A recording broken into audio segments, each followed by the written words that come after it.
Finding the right literary agent for your manuscript involves several steps. Here's a guide to help you in the process. I broke down into 10 easy steps. 1.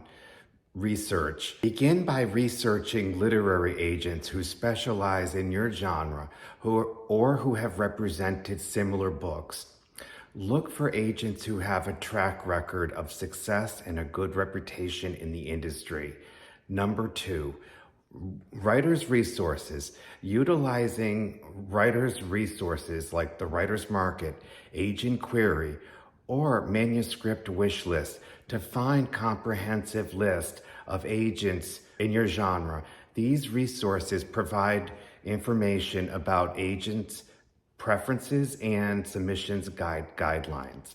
Number 3, industry publications.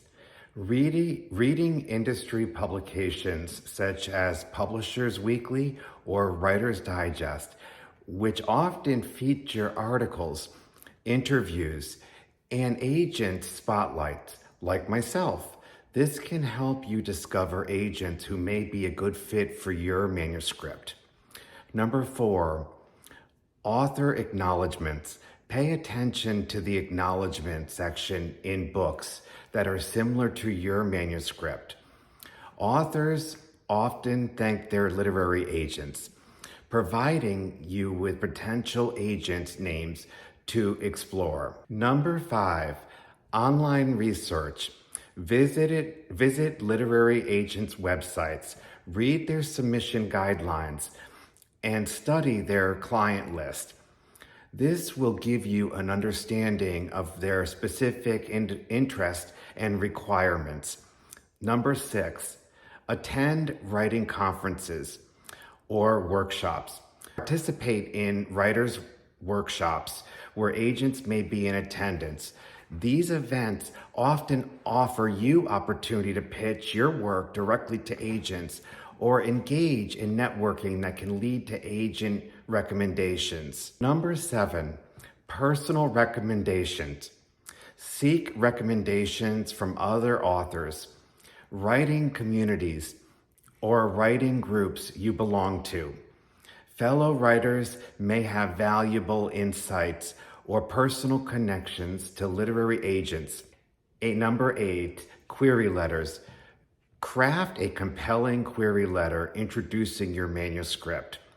Follow each agent's submission guidelines and personalize your letter to show why you believe they would be a good fit for your work.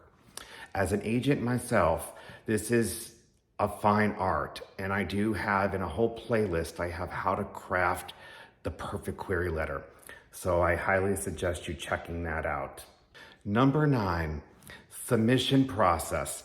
Submit your query letter, synopsis, and sample chapters as per the agent's guidelines. Be patient and prepared for potential rejection. Remember, rejection is common in the publishing industry, and perseverance is key. Number 10, stay organized. Keep track of your submissions, responses, and any feedback you receive. This will help you evaluate your progress and make informed decisions. Remember, finding the right literary agent can take a lot of time and effort. Be persistent, do your research, and stay determined throughout the process. I gotta say, going back to number 10, being organized, I feel like I need to share with you a personal story. We belong to Query Tracker, or is it Query Manager? I forget. And we use that, but I gotta say, it will tell us in the notes if you've queried Gina Panettiere, you've also queried Paula, you queried Saba, you queried another agent friend of mine, Amy Collins, as long as they're in that agency. And it will also tell us that you've been rejected by them. So we found that a lot of people just flood a lot of agencies and send. So we have 5 agents within Talcott Notch Literary LLC. And a lot of times people will just flood all 5 of us with the same query letter. You need to be specific and honest when querying an agent. Have an awesome day and be sure to check out the playlist. There's a lot of insight in there.